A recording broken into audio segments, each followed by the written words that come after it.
Good day, everyone. In this video and other videos that we're going to do in a series, we're going to cover how to design the size and the amount of rebar that you're going to need for your insulated concrete form or ICF project. We're also going to cover the correct positioning of that rebar so that your ICF wall will meet the required engineering. This series will focus on the Canadian version for design, but will also help those of you from other countries with basic engineering and understanding to properly reinforce an ICF project. Now, this is a surprise. The insulated concrete form industry has been around for, guess what? Over 60 years. And the momentum in the past 20 years just keeps going. It's just increasing yearly. And just over a decade ago, a group of ICF manufacturers with a goal of improving the quality and acceptance of ICF construction formed a group called the ICFMA. Now, ICFMA is a really easy way to say it because that's short for the Insulated Concrete Forms Manufacturers Association. ICFMA is way better. So this ICFMA, they've helped us in our industry by completing important studies, building code approvals, adoptions, and helping place ICFs directly into the building code. But for me, in Canada, the major highlight is that the ICFMA has funded an engineering guide called the Prescriptive ICF Design for Part 9 Structures in Canada, which has now released the second edition. I use this thing almost daily. So we use this tool also to help engineers and building officials understand how ICFs are structural. And the I can't even say the long name, but ICFMA, that's the way it is, ICFMA. They didn't stop there. They also secured this prescriptive guide's credibility by collecting a qualified engineer stamp for every province in Canada. And you can find that on page 4 in the document. So you can design this prescriptive design guide directly from the FoxBlocks website under our resource section. Just type in prescriptive, and you're going to see a technical document as well as the design guide itself. You can download it and use it. It's free, and you should do it. It'd be good for you to do that. The ICFMA Prescriptive ICF Design Guide has design limitations found on page 6, which is important to look at. And we recommend you read page 6 through 16 for all the design parameters that the guide covers. In other videos, we're going to cover basic rebar design, lintel design, and shear wall design. Shear wall design is an important one because National Building Code of Canada has put into their code that you have to have 4 feet of solid wall at every corner. And so that means you can't move windows close to there. But with this document, we can show with an engineer's stamp that as long as we have the proper shear wall, we can move the windows to the corner, and we do that all the time. Very easy to do, and we'll show you how to do that in one of the videos. Before watching any of the other videos, we recommend you download the ICFMA Prescriptive Design Guide so that you can follow along. And really, it's not difficult. Once you watch the process, I'm confident that you're going to be able to run ahead and you won't need these videos anymore. So we look forward to designing with you the rebar required for your project. Okay, before we can design the proper rebar schedule for a project, we need to ensure that we're looking at the right tables. We'll do our best to show you that it doesn't have to be intimidating at all. Once you understand this process, it's going to be easy, and you'll be able to use this guide with confidence. So when you finish this section, you're going to have a scratch pad or a notepad or a napkin that looks like this. Your numbers might be different, but the information is what will be used to know that you're on the right tables designed for your project. To follow along, we're going to assume that you've downloaded the ICF Design Guide. If you haven't, just go to the description below. You'll find a link. I've downloaded this thing myself, I printed it, and I use it often. In fact, I printed a second one to keep in my vehicle because often I'm driving and I have to answer the phone and run through the thing and help people with it. So it's a good thing to have if you're doing a lot of jobs. To collect the data needed to design your project correctly, you're going to need to know the project location. Where is this job going to be built? That's an important thing to know, and you'll find out in a bit why. You're also going to need to know a good understanding of your project. How big is your project? The overall size of it, the width of concrete, the type of block you're using, the height of backfill, things like that. Just the basic understanding, the things that you should know before you're building a job anyway. So a good understanding of your project. And so to begin, just go to Appendix A. That's on page 136. Once you're there, you're going to find the location and make a note of the SAICF number. And that's got to do with ground movement, things like that. So collect that number for your area. And if you can't find your location, just use the closest city or town. Next, you're going to go to Appendix B. That's on page 139. And that is the climatic design data. Whatever that means. You're going to find different things on that. But the one thing that we need is the wind data. So the table starts with British Columbia, goes right across Canada, province by province, traveling east. So you're going to find your province first. Then you're going to find your city or town or the closest one to it. Follow that line to the last column, and then there you're going to find the 1/50th hourly wind pressure. Make a note of that. That's the number that we need.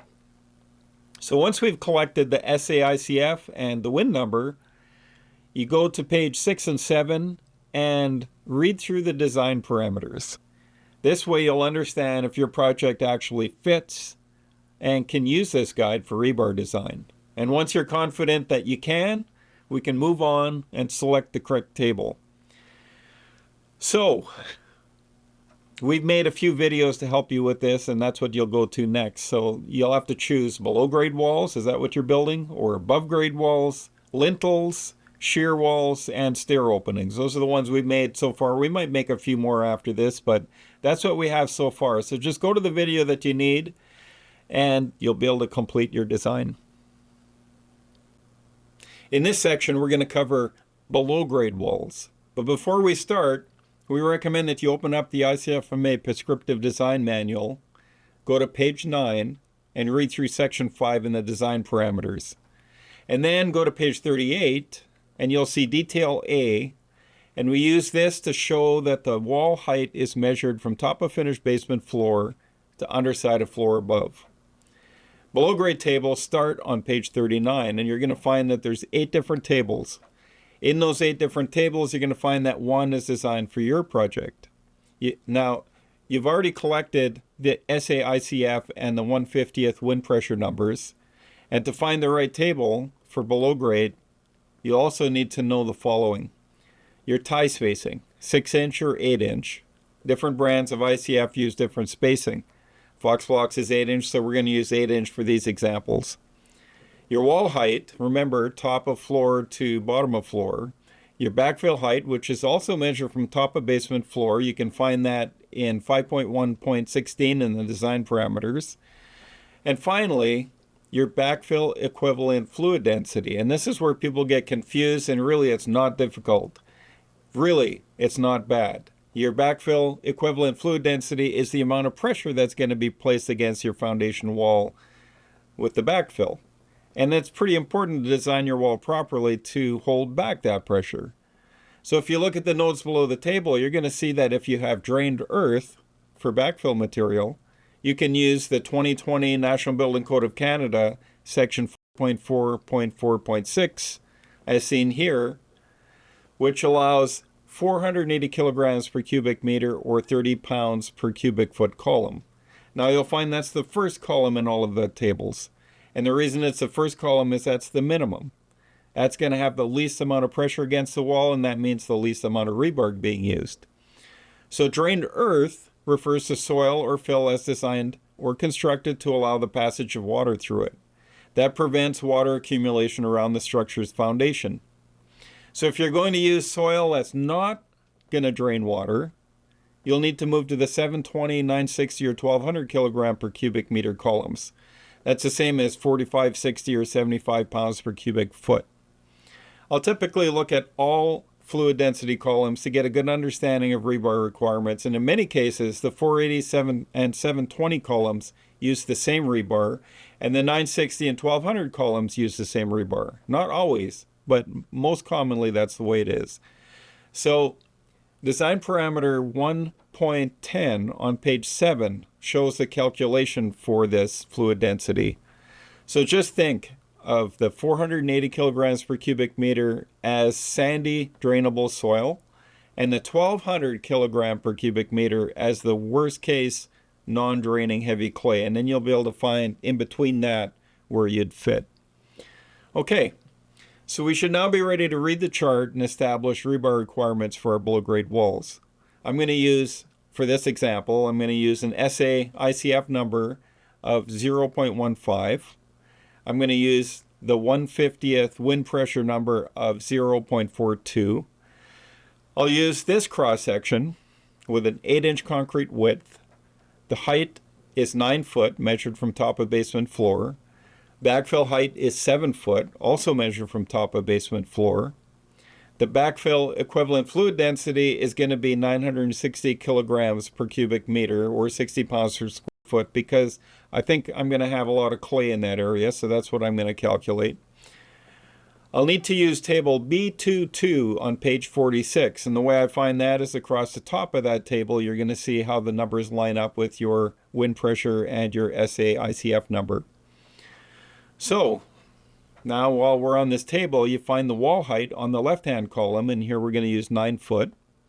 Then we're going to find the backfill height in the next column, which is 7 foot. Along the top, we're going to find the backfill equivalent fluid density column that we're going to use. That's going to be 960 for this example. And finally, find the concrete size, which in this case we're going to use 8-inch. Connect them, and you're going to see that this wall will need 15M rebar at 400 millimeters or 16-inch on center. So that covers the vertical rebar. If you take a look at the 1200 column, you're going to see that it would require the same amount of rebar. I just find that interesting. Now for horizontal rebar, you go down to the bottom of the chart, and Fox Blocks is 16 inches tall, so we're going to use the bottom line. And you'll find that we need 10M rebar at 400 millimeters or 16-inch on center, which is one 10M rebar per row of block. Now go to page 22, and you're going to find detail B1, and that's going to show below grade wall reinforcing placement. You want to place that rebar in the right location to get full value with it. Now you should have no issue finding below grade rebar for your project. Our next video is going to cover above grade rebar, and if there's any openings in your basement, there's another video to help you find the lintel rebar requirements. In this video, we're going to cover lintels, which in wood frame construction are called headers, but in concrete construction we call them lintels. If you have any openings in your project, you're going to need to design these lintels for the loads above them. And we recommend that you follow along in the ICFMA Prescriptive Design Guide and go to page 12, and you're going to find in the design parameters 5.4.1. And you're going to see that all concrete wall segments above openings are to be considered lintels. So there we have it. And so while you're there, you might as well review 5.4 and 5.4.1. Once you've done that, go to page 95 through 97 and review the lintel details. So let's do a little bit of that review right now. If you look here on the screen, you'll see detail L, and this is from page 95. Lintel span is measured to the concrete, not to the foam buck, but to the concrete. And you're going to see that it requires two 10M rebar. That's called for on each side and below all openings. And they are placed within 2 inches of the opening, so basically you have 2 inches of concrete cover. If you go into the lintel itself, the bottom rebar is to be 1.5 to 3.5 inches from the bottom of concrete. So you're going to have that much cover, 1.5 to 3.5 inch concrete cover. And extend that rebar 24 inches past the opening. So let's say you have an opening close to a corner. You can bend that rebar around the corner. It's interesting, isn't it? Because Canadian code doesn't allow that, they say, but we're going to cover how to move your openings close to a corner and meet the building code requirements. We're going to do that in another video called shear walls. So the stirrup end distance will show where the stirrups go. The first stirrup starts at half the stirrup spacing from the edge of concrete, which is shown with S divided by 2. You do not need any stirrups at the center section of the lintel for a normal lintel, But if there's a point load on the lintel, then you're going to need to put stirrups across the entire lintel. S equals stirrup spacing. And other things to look at here, the minimum lintel depth, and the top bar is 10M rebar. So now let's go to page 96 and see that in detail L2, stirrups can be the shape of an S or a C. And just know that detail L3, horizontal wall reinforcement, is shown, but it's not part of the lintel design. And that placement is determined in the wall design. We did cover that already in another video, so you can go back to that to see that. So now let's go to page 97, and it shows how to handle openings that are close together. Basically, you just combine those openings, pretend it's one big opening. This is explained further on page 13. Just look at 5.4.1.15 and 5.4.1.16. So now we get to do some math. We have to figure out how to properly engineer this lintel, and we have no choice but to calculate the load that'll be above it. We cannot just pick a number because every job is going to be different. So look at 5.4.1.13 on page 13 for the math that we use. So this covers all the different calculations right on this chart on page 13. So you need to refer back to that. And then go to page 7 and look at 1.9. That's where all the loads we use in the calculation. So when I start talking about live load, dead load, snow load, this is where I'm getting those numbers from. So you just got to remember that. So for this example, we're going to say that the floor above the lintel has a 16-foot span, but only half of that value lands on the lintel. That's called the tributary width, or TW. So we're going to use 8 foot. You can see in this diagram that the span is from support to support, half of the load on each support. So TW equals span divided by 2, and in this case it was 16 foot divided by 2, which equals 8 foot. So we're going to need to remember that number, 8 foot. To calculate the load of the floor above your opening, use the live load number. Remember, we got that back earlier.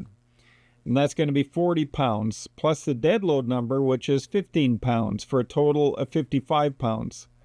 And we're going to multiply that against the tributary width of floor, which in this example was 8 foot.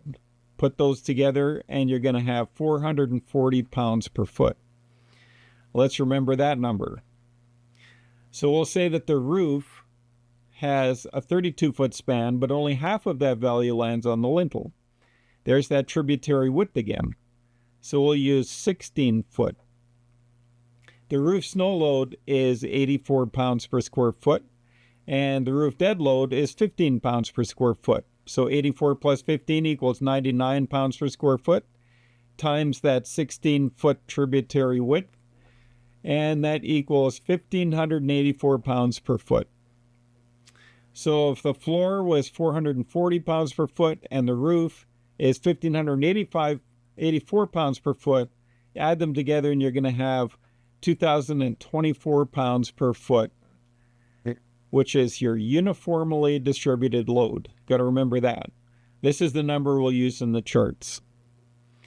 So for an opening, let's use 5 foot 4 inch, and the wall is 6 inches thick, and the lintel, that's going to be top of concrete placement for the first floor, is going to be 12 inches deep. And so for our example of the window is 5 foot 4 inch span, we're going to have to round that up to 6 foot lintel span in the tables, because we don't have that line in the tables. We have 5 foot windows, 6 foot, 7 foot, 8 foot, not 5 foot 4. So we have to round up, not down. So we're going to use the 6 foot line. In this example, we'll use the bottom table on page 98, which is table L1. In this table, we're going to use the 6 foot row and the 2,250 pound column. That's because we rounded up. This opening lintel is going to require 2 15M bottom steel and 24 inches stirrup end distance. The stirrups are 6 inches on center. You can see that at the top of the chart. And we recommend you go to the notes under the chart to understand what's needed. Now let's go to the second floor. If we have the same size opening, 5'4" on the second floor of this project. We only need to allow for the roof load because there's no floor above that opening. So we've already established that this roof load here was 1,585 pounds per foot. So looking at the same table L1 on page 98, we'll need to round up from 1,584 and use the 1,750 pound per foot column. And rounding up with the opening 5'4" to the 6 foot line, cross that, and it shows we need 120 M bottom steel, and the stirrup end distance is 24 inch. So when I'm planning for a crew, I'll mark up the plans prior to starting the job so that when we get to the lintels, we're not slowed down. Doing this will elevate you from a good crew to a good and profitable crew. So that's lintels. We're going to go on now to above grade walls on the next video. This section will cover above grade walls. Follow along the ICFMA Prescriptive Design Guide, but before we find the proper table for your project, we're going to need to understand the following items. Go to page 9 and read through section 5 again, just to have a full understanding of what's required in that wall. Detail A on page 38 is going to show you that the height of wall for above grade walls is measured from top of floor to underside of floor above or roof above. Above grade tables are going to start on page 55, and you'll find that there's only two different tables. Table A.1.2 is for an SA ICF number of less than 0.16, and table A2.2 is for an SA ICF number greater than 0.16. Now you've already collected your SA ICF and your 1/50th wind pressure numbers in the data collection video. If you haven't, go to that video and you'll be able to understand how to collect that. You'll also need to know your tie spacing. Is 6 inch or 8 inch. Different brands of ICF use different tie spacing. Fox Blocks is 8 inch, so that's what we're going to use. And this is not concrete width, this is the tie spacing.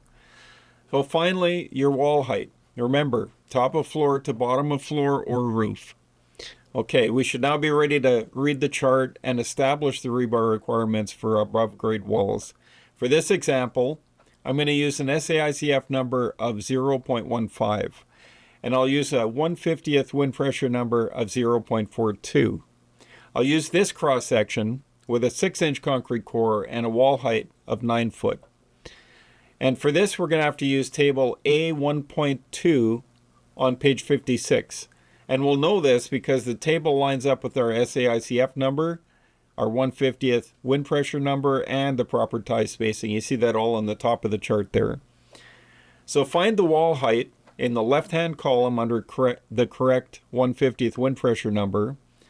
And because we're using 0.42, we'll use the top section, which covers less than 0.5 kPa. And then find the 9 foot line, that's your wall height. We can use the second column, which is for a 6 inch concrete wall. You'll see that the other columns cover 8, 10, and 12 inch concrete walls. Match up the line in the column, and you'll find that you need 10 M rebar at 600 millimeter or 24 inch on center for your vertical rebar.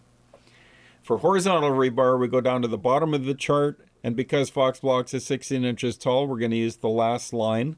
And under the 6 inch concrete wall column, we're going to see that we need 10 M rebar at 32 inches on center, or 1 10 M rebar every second row block. So now go to page 23, and you're going to see detail A1 to see that the vertical and horizontal rebar is placed in the center of the concrete in above grade walls. So there, you should now have a good understanding of how to find the above grade rebar for your project.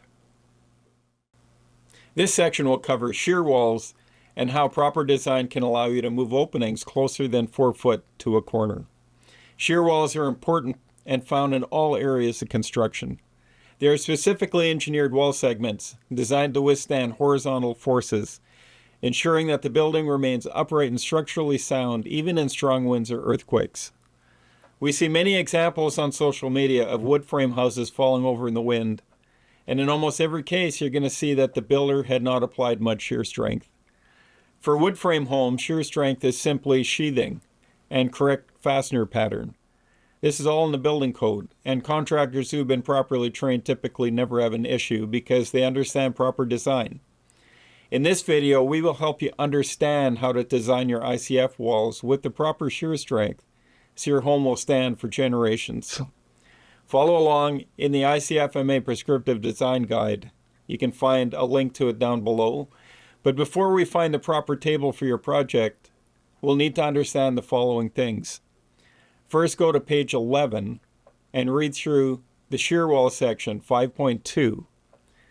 5.2.4 states a minimum number and length of shear walls is required on all four sides of the building, on all levels as specified in shear wall tables for above grade walls.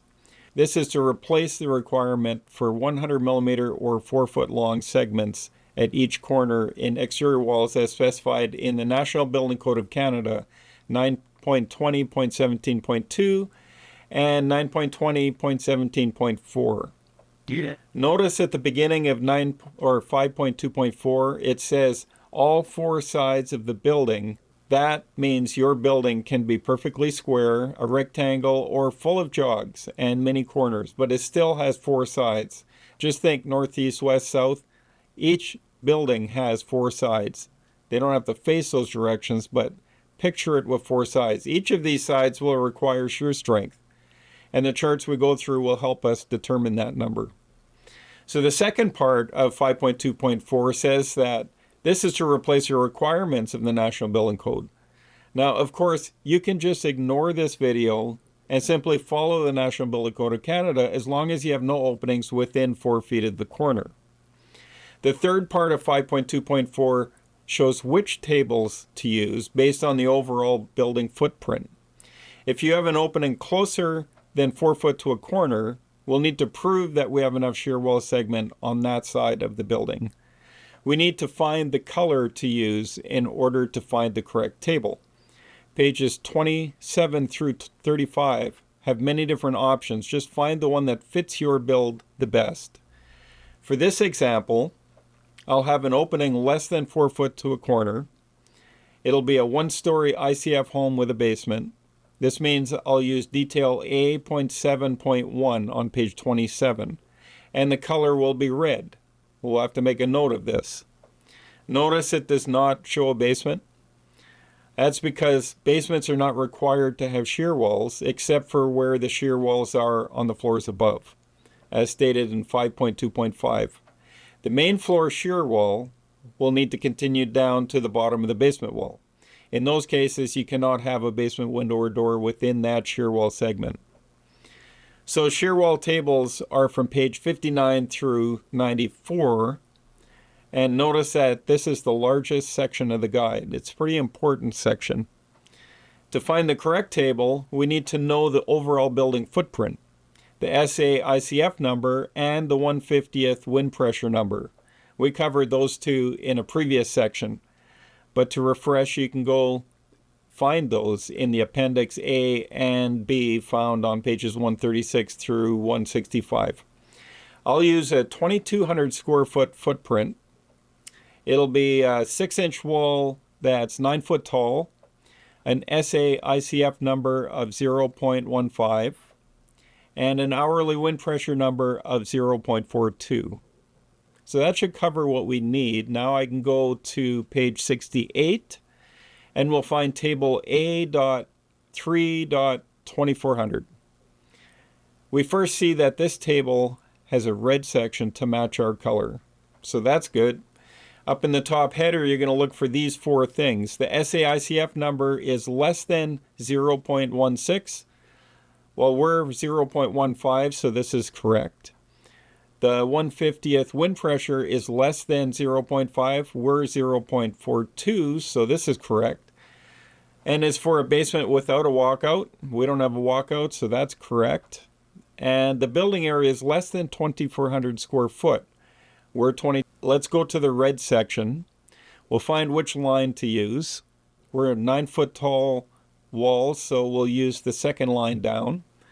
So we can draw a line across at that point. We have an SAICF number of 0.15, so we'll need to use the last columns, which are for less than 0.16. We have a 6-inch wall, so we'll use the second last column. Match those the line and the column up, and you'll see that we have three options.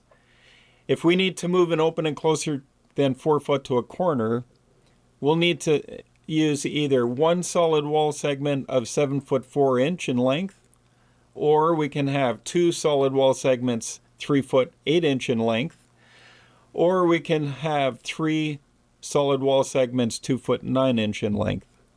If you don't have any of these options on that wall side, you'll not be able to move your opening closer than 4 foot to the corner. If you do have solid wall segments you can use, then go to the bottom of this table to find the rebar required. For horizontal rebar, line up the same column in the table with the bottom line, which is for block that's 16 inches tall, and see that you're going to need one row of 10M rebar every 16 inch, which is one row per block. Vertical rebar is listed just a few lines up and says to use table A.1.2, which is on page 56. In table A.1.2, we can use the top section, less than 0.5, the second line down, and the second column for a 6-inch wall, and see that we're going to need 10M rebar at 24 inches on center. So that's our vertical rebar. Go to page 36 to see how the rebar is to be positioned within the shear wall. Notice all shear wall segments will require two 15M rebar at each end of the wall.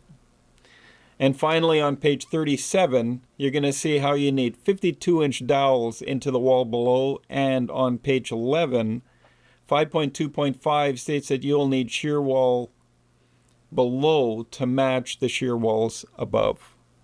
So as an example, if you had a second floor shear wall, it would need to travel down through the main floor and basement.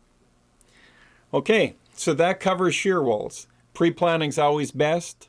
Look at the design, plan your project from the top down and then back up again, and you should now have the comfort that you can design and build a home that's going to last generations with openings where you want them.